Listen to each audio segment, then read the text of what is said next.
அனைவருக்கும் வணக்கம். இந்த பதிவுல நம்ம என்ன பார்க்க போகிறோம் அப்படின்னா, மாதந்தோறும் வரக்கூடிய வளர்பிறை சஷ்டிக்கு விரதம் இருந்து வழிபாடு செய்வதனால, நமக்கு என்னென்ன நன்மைகள் ஏற்படும்?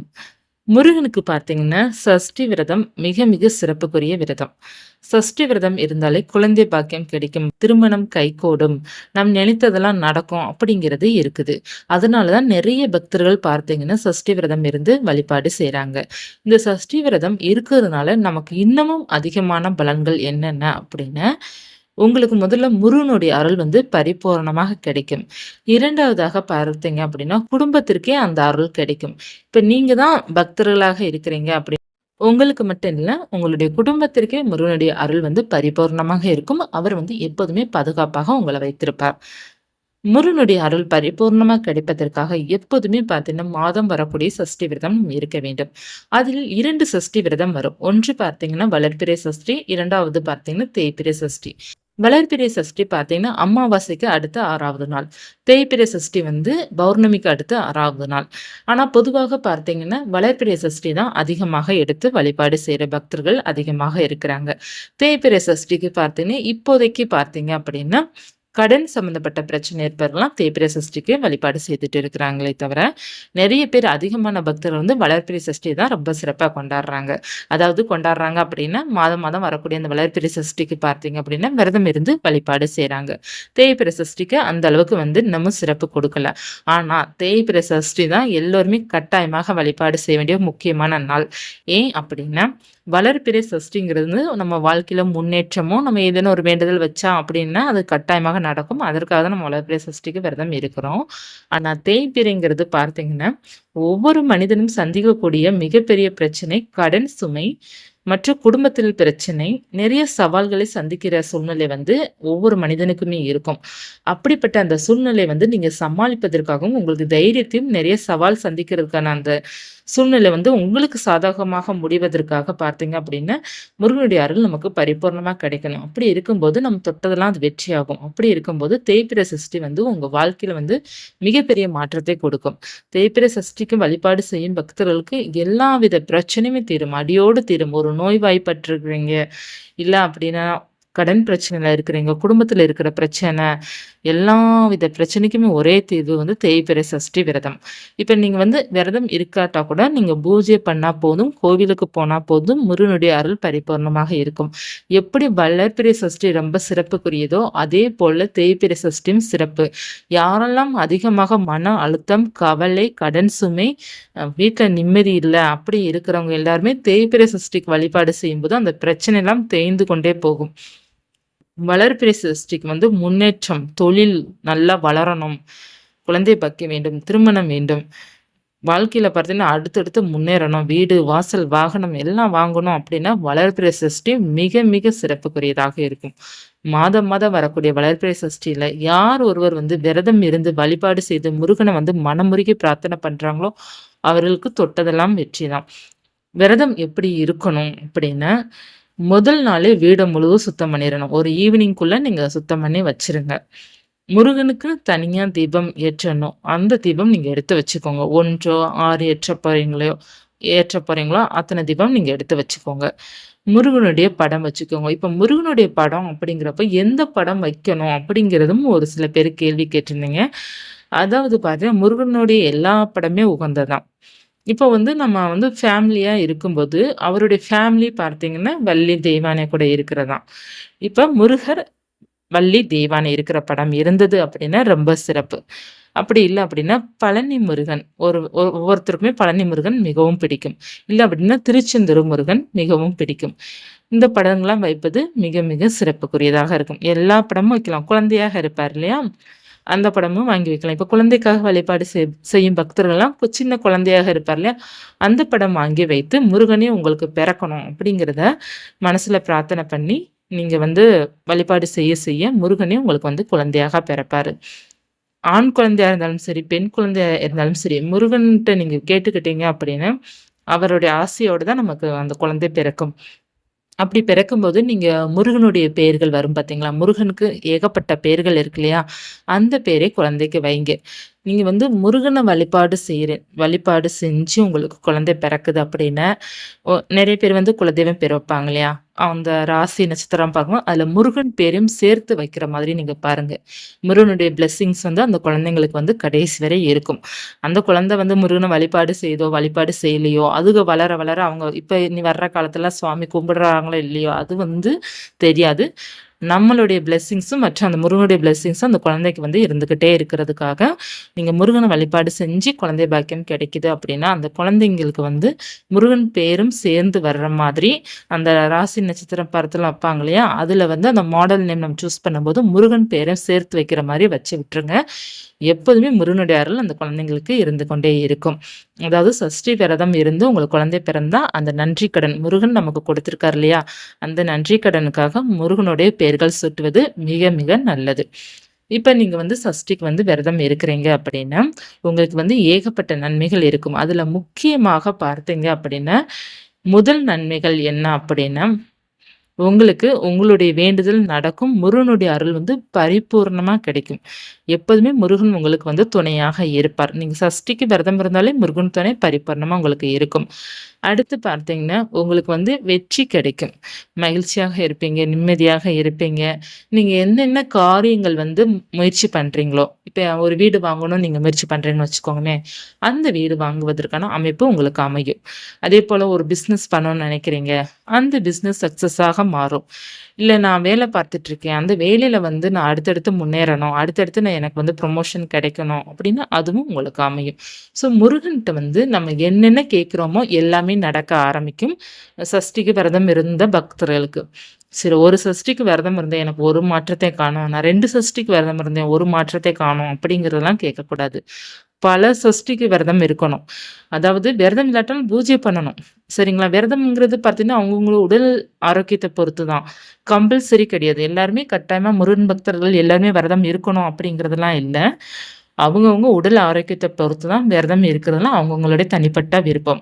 ஆனா பூஜை அப்படிங்கிறது எல்லா பக்தர்களையும் முருகன் பக்தர்கள் நம்ம பண்ணோம் அப்படின்னு, நிச்சயமா அவருடைய ஆசீர்வாதம் நமக்கு பரிபூர்ணமாக இருக்கும். ஏன்னா, அவருக்கு உகந்த நாளே சஷ்டி தான். சஷ்டி திதி தான். அப்படி இருக்கும்போது, அவருடைய அருள் நமக்கு பரிபூர்ணமாக இருக்கணும் அப்படின்னா, அவருக்குரிய மந்திரத்த நம்ம சொல்லி, காலையிலும் சாயங்காலம் 2 வேளையும் அவருக்கு விளக்கேற்றி வைத்து, முருகாங்கிற அந்த வார்த்தை போதும் அவருடைய அருள் நமக்கு கிடைப்பதற்காக. அவருடைய அருள் நமக்கு பரிபூர்ணமா இருந்தா தான், நம்ம வீட்ல இருக்கிறவங்களுக்கும் எல்லாருக்குமே கிடைக்கும். இப்ப நம்ம தான் வழிபாடு செய்றோம். வீட்ல இருக்கிறவங்களுக்கெல்லாம் வந்து சாமியோட அருள் கிடைக்குமானா, கட்டாயமா கிடைக்கும். உங்களுடைய புண்ணியம் அவங்கள போய் சேரும்.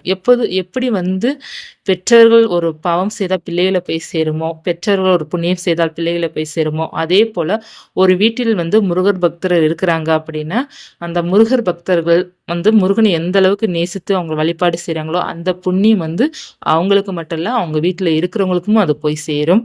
அதனால முருகன் வந்து உங்களுக்கு மட்டும் இல்ல, உங்க குடும்பத்தையே வந்து பாதுகாப்பு செய்வார். நிச்சயமாக அவர் வந்து அருள் புரிவார்.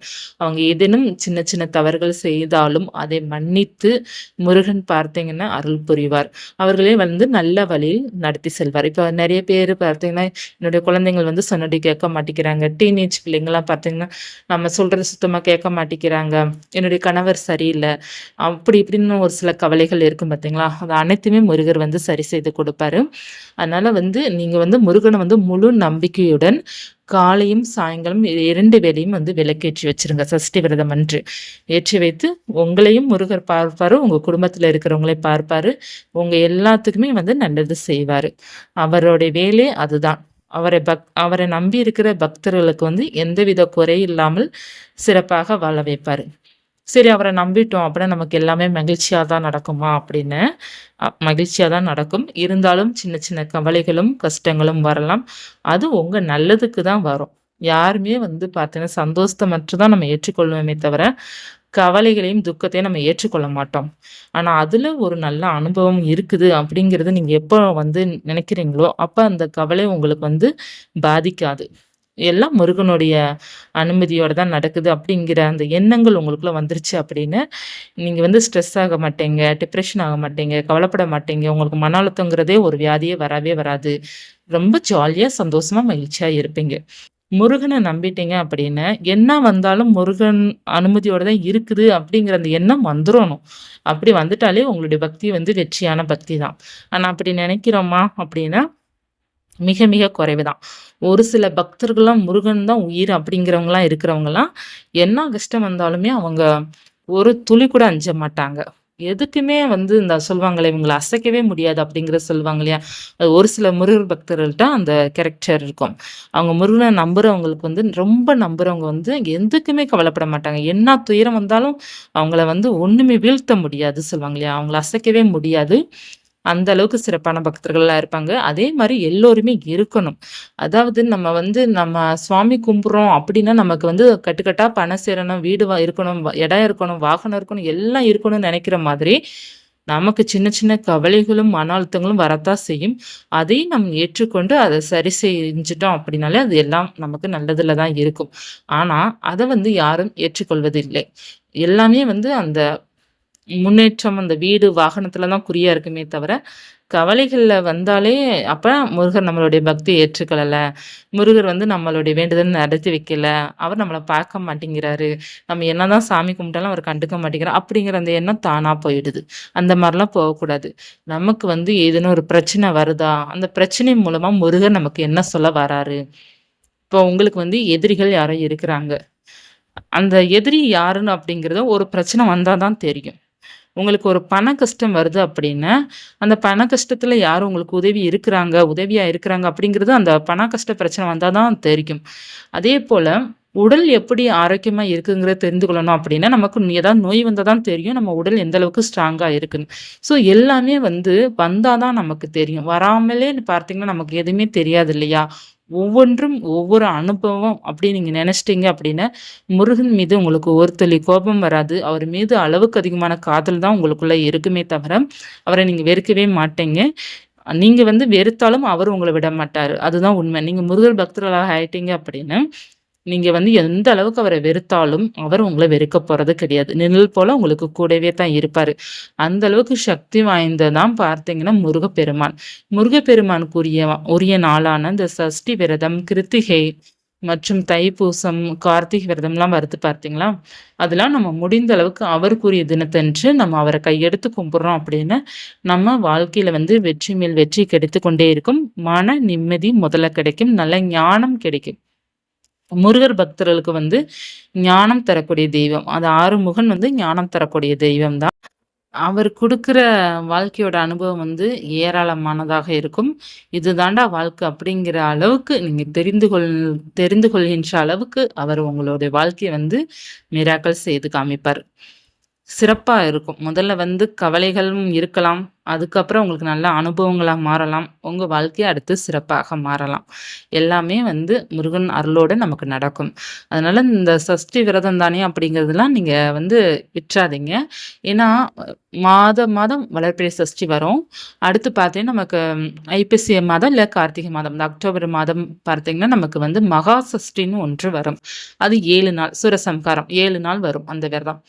ஸோ அந்த விரதம் மட்டும் இருந்தா போதும் அப்படிங்கிறது தான் நெறைய பேர் நெனைக்கிறாங்க. நல்லதான். அதுவும் ரொம்ப சிறப்பான விரதம்.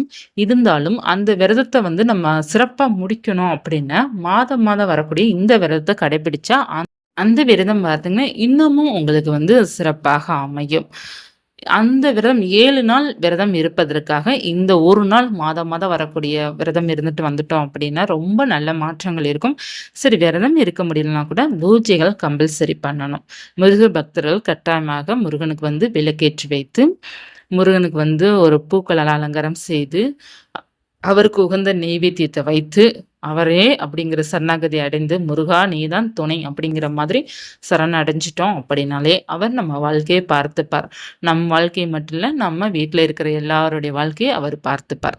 ஸோ அதிசயங்கள செய்து கொடுப்பவர் தான் முருகப்பெருமான். அனுபவம் தாங்க எல்லாமே வாழ்க்கை. நீங்க முருகன் பக்தர்களாக இருக்கிறீங்க அப்படின்னா, குறைந்தது ஒரு 5 டூ 8 வருடத்திற்குள்ள எல்லா அனுபவம் உங்களுக்குள்ள வந்துரும். அனைத்து அனுபவம் கிடைப்பதற்கே நமக்கு குறைஞ்சது ஒரு 5 டூ 10 வருடம் கட்டாயமாக ஆகத்தான் செய்யும். அதுல முதல் ஒரு 3 வருடம், இல்ல 4 வருடம் முருகன் மீது அளவுக்கு அதிகமான அன்பும், நம்பிக்கையும் உங்களுக்குள்ள இருக்கத்தான் செய்யும். முதல் வருடம்லாம் எல்லா சஷ்டியும் பூஜை பண்ணுவீங்க. எல்லா விரதமும் நீங்க எடுத்துப்பீங்க. அடுத்து பார்த்தீங்க கொஞ்சம் கொஞ்சமா அனுபவம் வர வர பார்த்தீங்க அப்படின்னா, முருகன் மீது உள்ள ஒரு அன்புனால பார்த்தீங்கன்னா, உணர ஆரம்பிப்பீங்க. முருகனே உணர ஆரம்பிப்பீங்க. அதற்கப்புறம் கஷ்டத்தை, நஷ்டத்தை அனைத்தையுமே சந்திக்கிற சூழ்நிலை உங்களுக்குள்ள வர வர பார்த்தீங்கன்னா, நல்ல ஞானம் கிடைக்கும். ஞானம் வந்து கிடைப்பதற்கு ஒரு 10 வருடமாவது நிச்சயமாக ஆகும். ஒரு 8 வருடமாவது ஆகும். அவர் வந்து நீங்க அவருடைய ரொம்ப சிறப்பான பக்தர்களாக இருக்கிறீங்க அப்படின்னா, ஒரு 5 வருடத்துக்குள்ளே ஞானம் பெற்றுருவீங்க. ஞானம் நல்லா கிடைக்கும். அதாவது இதுதான் வாழ்க்கை. இது இப்படி இப்படிதான் நமக்கு சூழ்நிலை இருக்கும். இப்படிதான் இவங்க நம்மகிட்ட இருப்பாங்க அப்படிங்கிறதெல்லாம் நமக்கு எல்லாமே தெரிவதற்கு ஒரு 5 வருடங்கள் ஆகும். இல்ல கொஞ்சம் நம்ம வந்து இன்னமும் சாமிய சரியா புரிஞ்சுக்கலாம் அப்படின்னா, ஒரு 10 வருடமாவது குறைந்தது ஆகும். நல்லா ஞானம் கிடைப்பதற்காக. உங்களுக்கு எப்போது ஞானம் கிடைக்குதோ, அப்போது நீங்க மிக சிறப்பான முருகர் பக்தர்களாக மாறிருவீங்க. சரி ஞானம் எப்படி கிடைக்கும் அப்படின்னா, நீங்க என்ன நடந்தாலும் பரவால்ல. முருகர் இருக்கிறாரு. எந்த கவலை வந்தாலும் நான் ஒரு துளி கண்ணீர் விட மாட்டேன். பார்த்துப்பேன். என்னால எல்லாம் முடியும். நான் அசர மாட்டேன். அப்படிங்கிற அந்த எண்ணங்கள்லாம் வந்த பிறகு, மற்றவர்கள் மேல பார்த்தீங்கன்னா, அவங்களுடைய ஃபீலிங்ஸ் உங்களுக்கு எப்ப புரியுதோ, அதாவது அவங்கள கவலைப்படுறாங்க அப்படின்னா, அவங்கள மனச எப்ப நீங்க தேத்தி விடுறீங்களோ, மற்றவர்கள் பார்த்து அந்த பொறாமை, அந்த ஒரு குணம் போகுதோ, யார பார்த்தாலும் ஒரு பரிதாபமும், சரி உங்களுக்கு யாராவது துன்புறுத்தினாலும் சரி பரவால்ல அப்படிங்கிற மன்னிக்கிற பக்குவம் எப்ப வருதோ, அப்பதான் நீங்க வந்து ஞானம் பெற்றதாக அர்த்தம். அதாவது எது நடந்தாலும் பார்த்துக்கலாம். என்ன நடந்தாலும் பரவாயில்ல. எனக்கு வந்து இவ்ளோ சந்தோஷத்தை குடுக்குற முருகர் வந்து கஷ்டத்தை கொடுத்தாலும் அத நான் ஏற்றுக்கொள்கிறேன் அப்படிங்கிற அந்த எண்ணம் வரும்போது, இங்க நல்ல ஞானம் வந்துரும் உங்களுக்குள்ள. ஸோ அதற்கப்புறம் நீங்க வாழ்க்கையில எத நெனச்சு கவலைப்பட மாட்டீங்க. உங்க வாழ்க்கை அதற்கப்புறம் மிக மிக அழகாக மாறும். நிம்மதியாக இருக்கும், மகிழ்ச்சியாக இருக்கும், சந்தோஷமாகவும் இருக்கும். முருகன் வந்து அந்த அளவுக்கு சிறப்பாக அவருடைய பக்தர்கள வாழ வைப்பாரு. இந்த பதிவு உங்களுக்கு பயனுள்ளதாக இருக்கும்னு நெனைக்கிறேன். மீண்டும் மத்தவுடன் உங்கள சந்திக்கிறேன். இது போன்ற தகவல் தெரிந்து கொள்ளணும், முருகன் பற்றிய தகவல் தெரிந்து கொள்ளணும் அப்படின்னா, சேனல சப்ஸ்கிரைப் பண்ணி வச்சுக்கோங்க. ராஜி செல்வம் யூடியூப் சேனல. நன்றி.